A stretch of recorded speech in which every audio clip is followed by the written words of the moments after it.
Oke, terus yang dapat menghalangi komunikasi interkultural apa?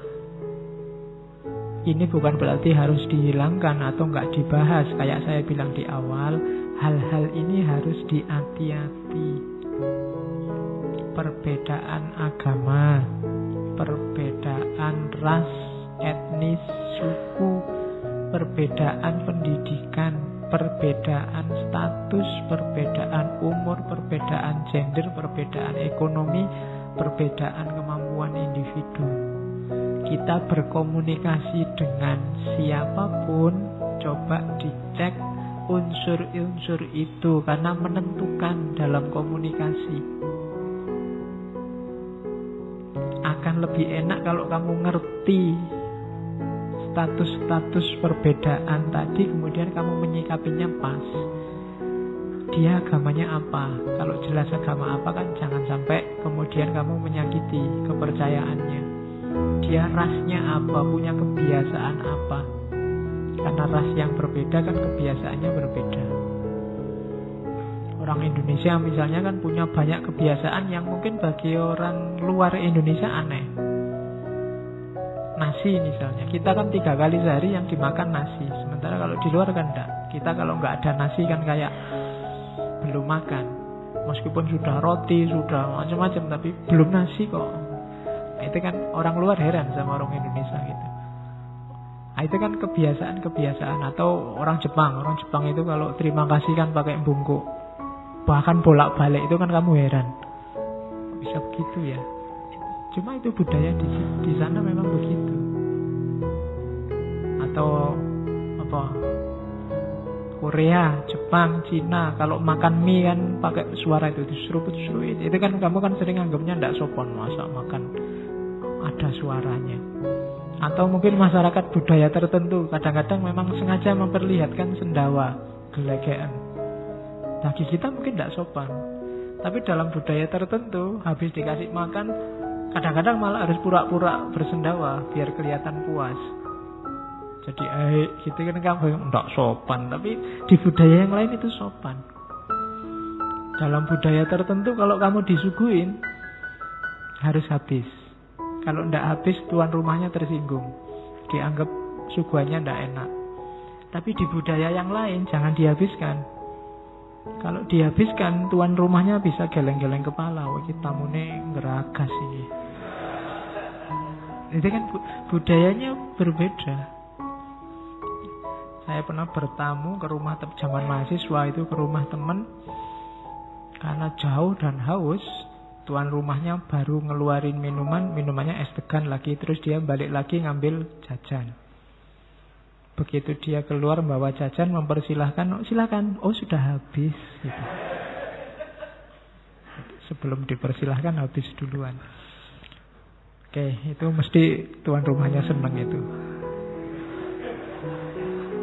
Nah, hati-hati ya, setiap kepala, setiap etnis, setiap budaya punya tradisi. Pendidikan juga begitu. Beda pendidikan mungkin beda cara ngomongnya. Ngomong sama anak S3 sama anak PAUD kan pasti beda. Kok ngomong sama S3 kayak anak PAUD itu ya kasihan dosennya. Jadi pendidikan, status keluarga. Orang ini sudah berkeluarga apa belum? Kalau sudah punya istri kan beda ngomongnya sama yang jomblo-jomblo ini. Sama yang masih belum punya pasangan, yang jungkir balik luar biasa nyari pasangan, itu kan ngomongnya ya hati-hati. Sini yang sudah kawin ngomongnya, wah tadi malam itu luar biasa, lo kasihan ini tidak punya pasangan. Itu status keluarga. Umur juga, gender kadang-kadang menentukan. Ekonomi juga menentukan. Kalau temenmu tidak punya duit dan duitmu banyak, itu kan ya ngomongnya nggak boleh sembarangan ya. Atau kemampuan. Temenmu mahasiswa yang bukan filsafat, kamu yang ngerti filsafat, mentang-mentang ngerti filsafat, terus kamu ngomongnya ndaki-ndaki ndak karuan. Temenmu ndak paham, padahal kamu dhewe ya ora paham. Ya. Tapi kan kamu menang gaya. Nah, itu sering menghalangi komunikasi interkultural, antar budaya. hati-hati. Sering jadi sumber masalah. Oke, nanti banyak teori di belakang untuk mengatasi itu.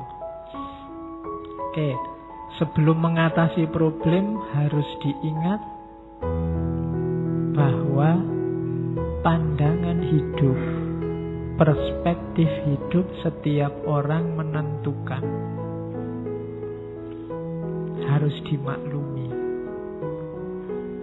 Di situ saya sebut ada gaya fundamentalis, ada gaya relativis. Kalau gaya fundamentalis itu dia punya keyakinan mutlak pada dogma dan kebenarannya yang tidak boleh diubah-ubah meskipun berubah ruang, berubah waktu, berubah tempat. Harus begitu, tidak bisa ditawar. Ada orang yang punya gaya perspektif hidup semacam ini. Jadi dia ada dimanapun, dia merasa harus begitu. Ada yang relativis. Kalau yang relativis ini menganggap bahwa kebenaran yang dia yakini, kebaikan yang dia yakini itu tergantung ruang dan waktunya. Culturally bound, context dependent, dan only applicable to their respective cultures. Itu relativis. Culturally bound itu tergantung situasi, tergantung budayanya di mana. Context dependent sesuai konteksnya, sesuai situasinya, dan ya dijalankan kalau memang budayanya cocok. Kalau tidak cocok, tidak dijalankan, tidak apa-apa. Jadi yang relativis ini bisa ditawar, lihat ruang dan waktu. Kalau yang fundamentalis ini tidak bisa ditawar. Ini juga menentukan. Kamu harus, kalau mau bergaul sama orang lain, coba dilihat nilai-nilai yang dia pegangi dan caranya dia megangi. Kalau dia fundamentalis, maka tidak bisa diubah. Dia memang ngertinya ya pokoknya hanya itu yang benar. Yang tidak begitu tidak. Tapi yang relativis, lihat situasi, lihat ruang dan waktu. Ya ini macam-macam. Kadang-kadang kita tidak 100% di salah satu. Kita biasanya ya ada fundamentalisnya, ada relatifnya. Dalam hal tertentu relatif, tapi dalam hal tertentu fundamentalis. Biasanya orang begitu. Tapi memang ada orang yang 100% fundamentalis. Nilai yang diyakini itu ya harus itu. Atau ada yang relativis total. Hidupnya pokoknya bisa berubah-ubah. Ya kalau di Indonesia memang tidak boleh, tapi kalau di luar tidak apa-apa misalnya itu. Atau kalau waktu ini tidak boleh, tapi kalau waktu yang berbeda boleh, dan seterusnya. Itu relativis, tidak bisa ditawar. Kalau fundamentalis, relativis bisa ditawar, fundamentalis tidak bisa ditawar. Ini menentukan juga. Hati-hati pada kelompok yang fundamentalis, karena mereka tidak bisa ditawar. Fundamentalis dalam tanda petik ya, jangan dibayangkan yang dogma agama yang tawuran dan macam-macam. Cuma ini cara memegangi ideologi, perspektif etik dalam hidup. Makanya fundamentalis itu ya pasti punya ini. Cuma gaya hidupnya yang keras, yang dogmatis, namanya gaya hidup fundamentalis. Ada yang relativis. Oke. Ya nanti kamu cermati sendiri ya. Kalau ada waktu kamu muhasabahlah prinsip-prinsip hidupku yang tidak bisa ditawar dan yang bisa ditawar. Lihat situasi. Itu nanti coba dilihat. Ada berapa? Mana yang lebih banyak? Kalau lebih banyak yang tidak bisa ditawar, ya berarti kamu masuk kelompok fundamentalis. Tapi kalau bisa ditawar, berarti kamu masuk relativis. Pokoknya Pak, sepanjang saya kuliah, saya tidak akan cari istri, tidak akan pacaran. Bisa ditawar? Tidak bisa. Nah, itu fundamentalis.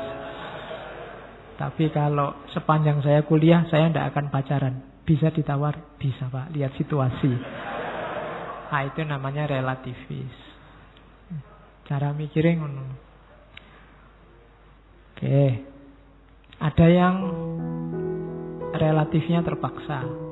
Misalnya, saya Pak umur 25 harus sudah haji misalnya. Cuma ya kalau punya uang Pak. Itu sebenarnya dia tidak mau relatif, tapi ya kepeksa wong tidak ada uangnya. Itu namanya relatifnya terpaksa oleh situasi. Aslinya masih fundamentalis.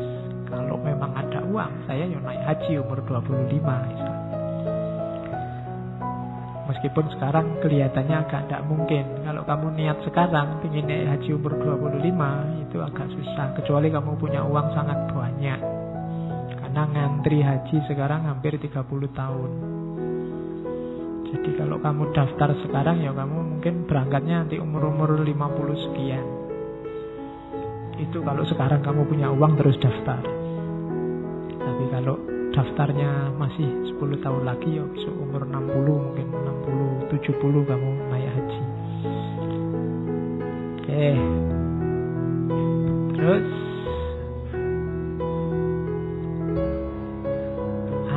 tadi kan saya bilang komunikasi interkultural itu butuh kesadaran dan butuh kemampuan. Kesadaran bahwa manusia itu macam-macam dan butuh kemampuan untuk mengelola. Hari ini banyak yang sudah sadar tapi masih sedikit yang mampu, diakui atau tidak. Cuma kalau di klaster manusia itu dalam hal ini ada 4 kelas. Ada unconscious incompetent. Dia tidak sadar bahwa hidup ini plural dan dia tidak mampu mengelola pluralitas, mengelola keragaman. Orang semacam ini biasanya mudah tersulut oleh konflik. Jadi unconscious incompetent. Dia tidak sadar dan tidak mampu berhadapan dengan perbedaan. Begitu ada yang beda langsung ngamuk. Begitu ada yang beragam langsung menggalang kekuatan untuk melawan.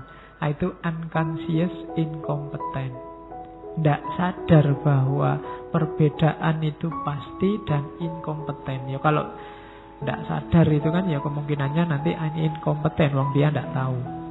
Ada yang kelas kedua. Kalau yang kelas kedua conscious incompetent. Sadar kalau ditanya manusia itu kan pasti berbeda. Hidup ini kan macam-macam, plural. Iya. Dia jawabnya iya, tapi dia inkompeten. Tidak bisa menghadapi perbedaan. Meskipun saya tahu bahwa perbedaan itu niscaya, tapi saya tetap akan melawan siapapun yang berbeda dengan saya. Itu conscious incompetent.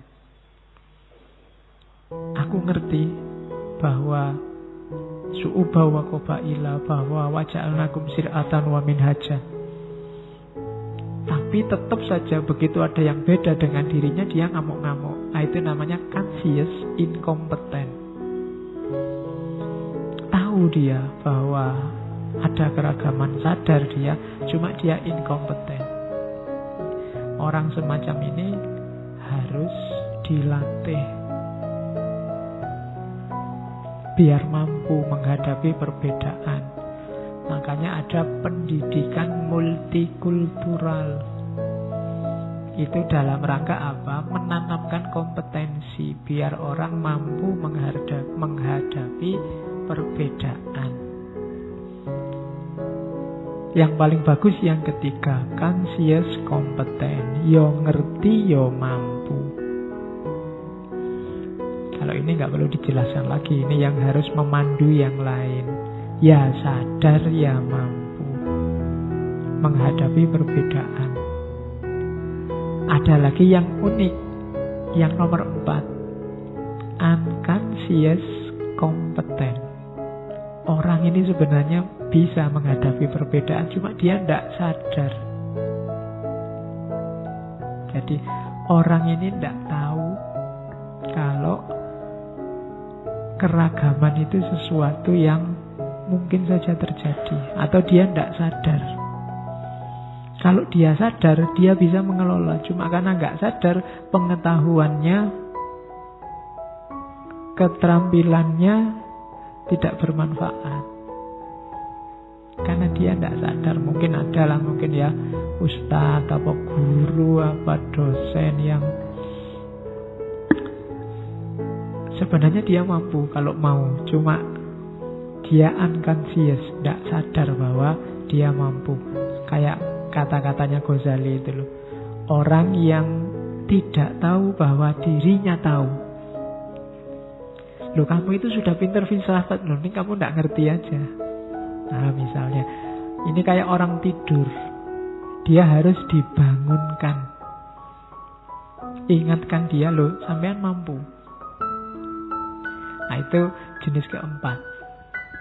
Jadi orang alim tapi orang yang tahu tapi dia tidak sadar kalau dia tahu. Unconscious competent. Kalau yang pertama ini orang yang memang tidak tahu apa-apa. Ini yang orang tidak tahu dan tidak tahu kalau dia tidak tahu. Unconscious, ya incompetent. Ada orang yang sadar tapi dia tidak mampu. Dia tahu kalau dia tidak mampu. Atau conscious competent, ya tahu ya mampu. Itu yang kelompok ketiga. Jadi sebelum masuk ke teori komunikasi interkultural, harus diingat tadi ada tipe manusia. Kalau ini tipe kesadaran dan kemampuan mengelola perbedaan.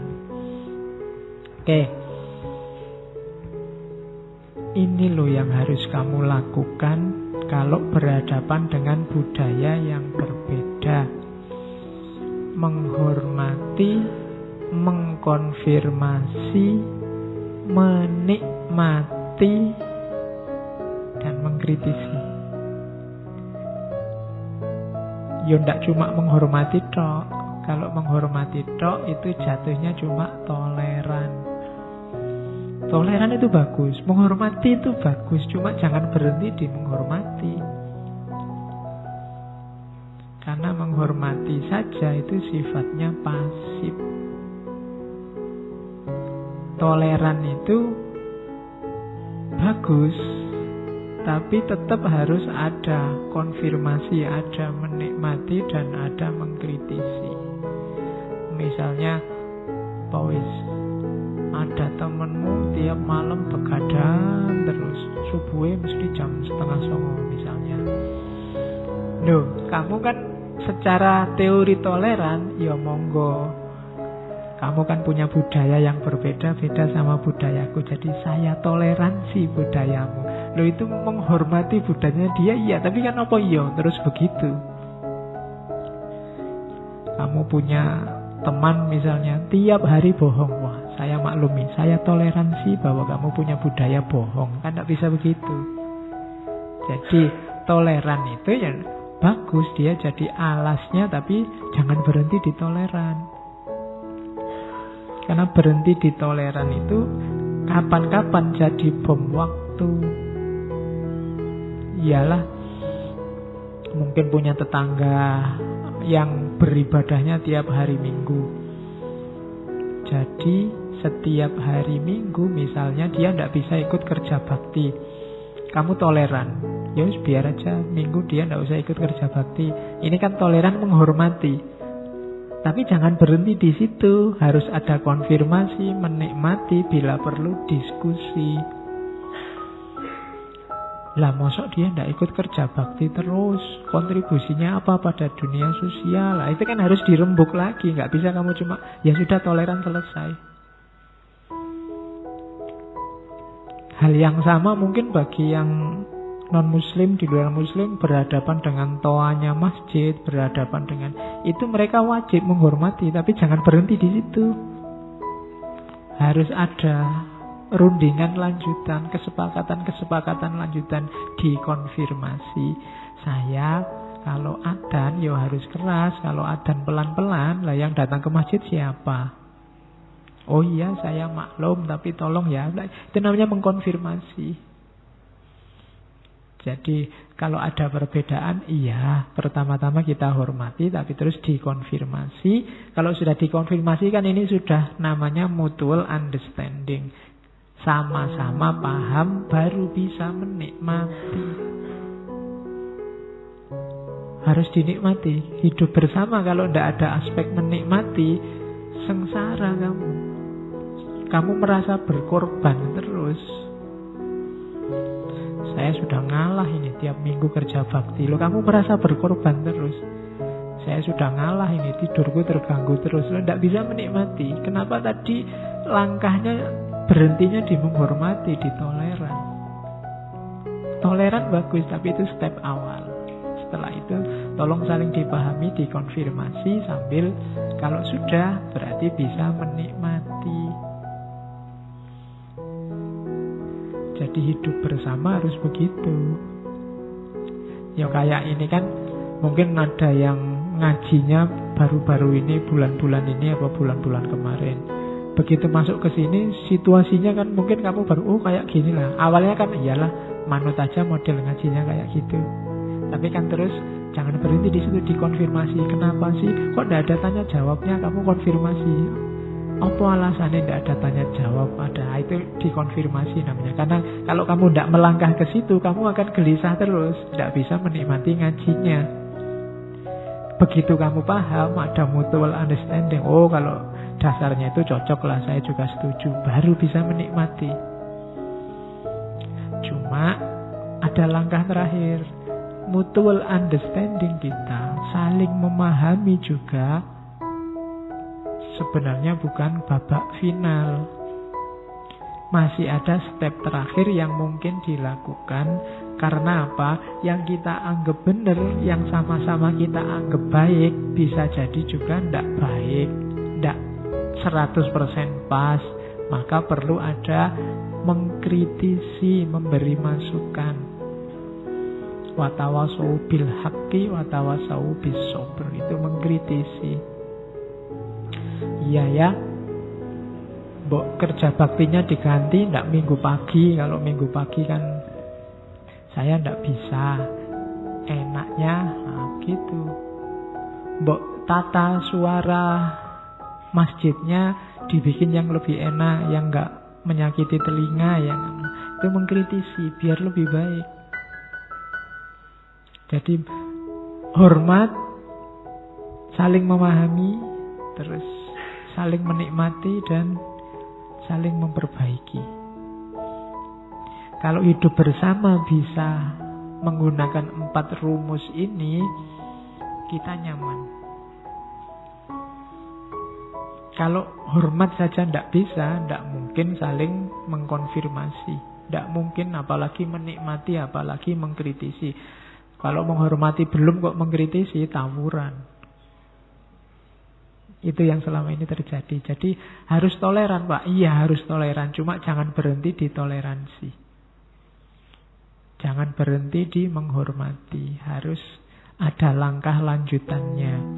Nah, itu caranya komunikasi biar efektif. Kalau tidak, seolah-olah kita bersatu, tapi sebenarnya kita sendiri-sendiri. Kayak bahasanya Al-Quran, tahsabuhum jami'a wa qulubuhum syatta. Kelihatannya bareng, tapi sebenarnya saling lirik, saling ngancam. Hatinya sendiri-sendiri. Kalau ketemu senyum, rangkul-rangkulan, titip salam, tapi sebenarnya sudah capek hidup bareng. Nah, itu tahsabuhum jami'an wa qulubuhum syatta. Hatinya tidak nyambung, terpaksa saja hidup bareng. Minimal 2 orang ya kayak tadi. Jadi suami istri bisa, cowok cewek pacaran bisa, satu kos-kosan bisa, satu kampus bisa, satu kampung bisa. Kalau rumus ini tidak jalan, kamu akan berat hidup bersama yang lain. Padahal itu tidak bisa dihindari. Kayak tadi kan fitrahnya manusia harus berhubungan dengan yang lain. Oke, jadi ini syarat komunikasi interkultural yang yang efektif. Hormatilah, saling memahami, saling menyamankan, saling menikmati, dan saling memperbaiki, mengkritisi. Ini rumusnya.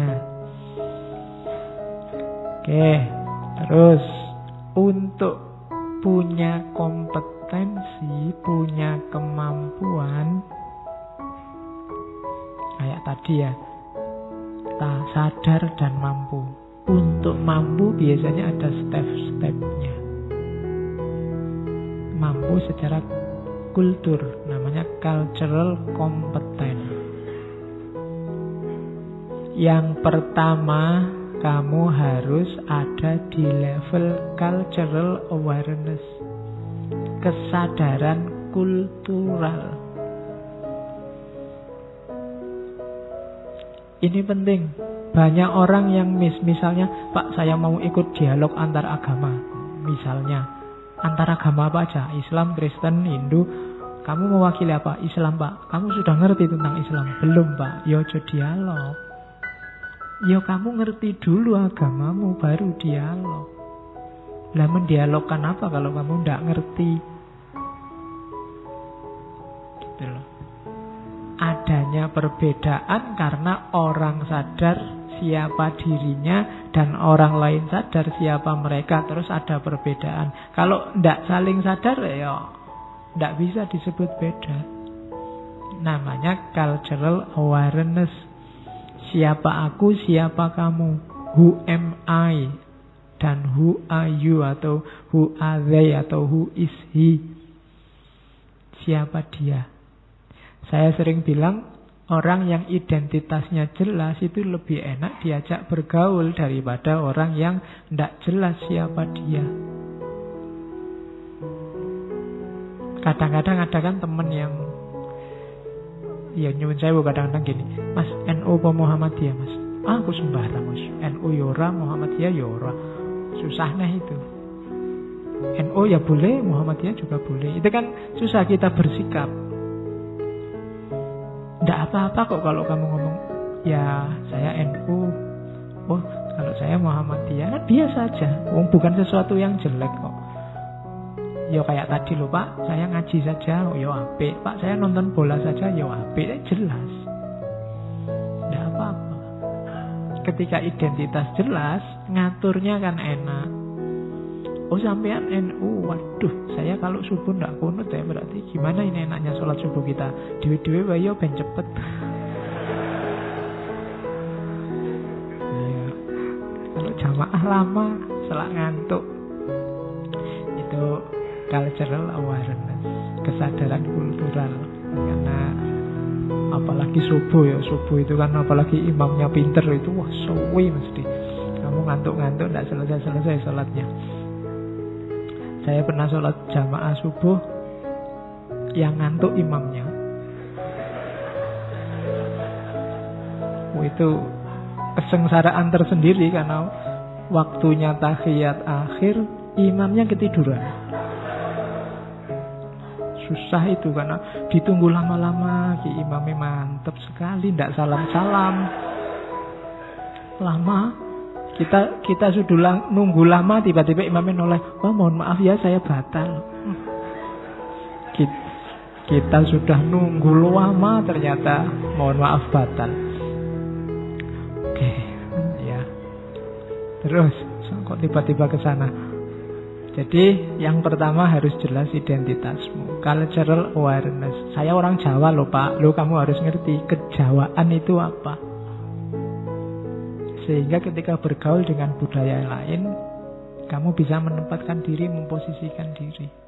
Kalau cultural awareness-nya tidak ada, ya susah.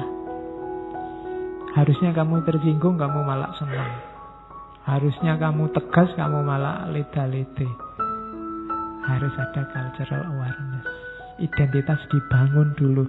Baru setelah jelas siapa dirimu, kamu pahami identitasmu. Mengapa kok aku punya prinsip begini? Itu namanya cultural knowledge. Aku itu Jawa. Orang Jawa punya prinsip, misalnya mangan orang mangan kumpul. Makan atau tidak makan, yang penting kita kumpul. Itu kan kamu harus masuk ke ranah cultural knowledge. Kok bisa ya begitu? Oh, berarti sebagai orang Jawa aku harus mendahulukan kebersamaan dibandingkan kesenangan individuan. Nah, itu namanya cultural knowledge.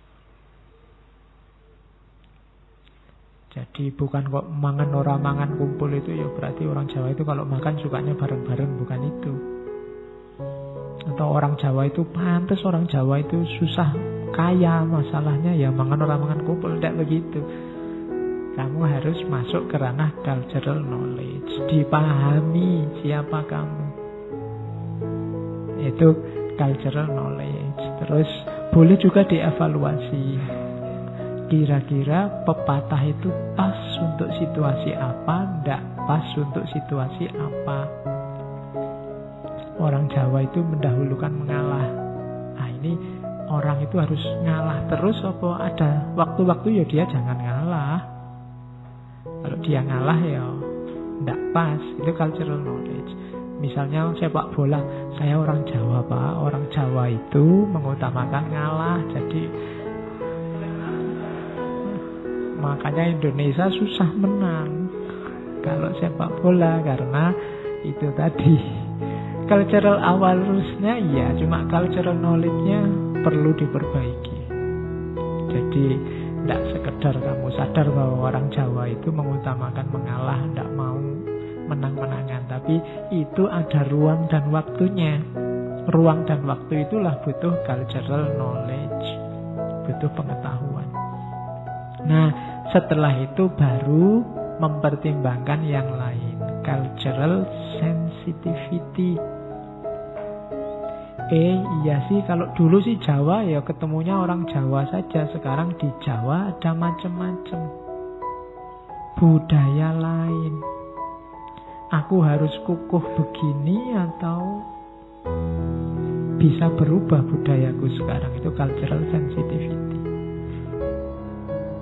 Kalau aku tetap dengan budayaku ini, kira-kira cocok nggak dengan budaya baru yang ada sekarang? Nah, itu cultural sensitivity.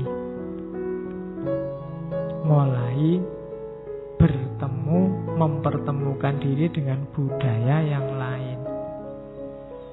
Aku harus dengan identitas lama, atau identitas lama yang diperbarui, atau dibuang saja identitas lama, ganti identitas baru. Ini cultural sensitivity. Kalau sudah cultural awareness, cultural knowledge, cultural sensitivity, pada akhirnya cultural competence akan lahir. Orang akan ngerti apa yang harus aku lakukan dan apa yang jangan aku lakukan. Berhadapan dengan budaya yang berbeda. Ini namanya menuju cultural competence. Kompetensi budaya.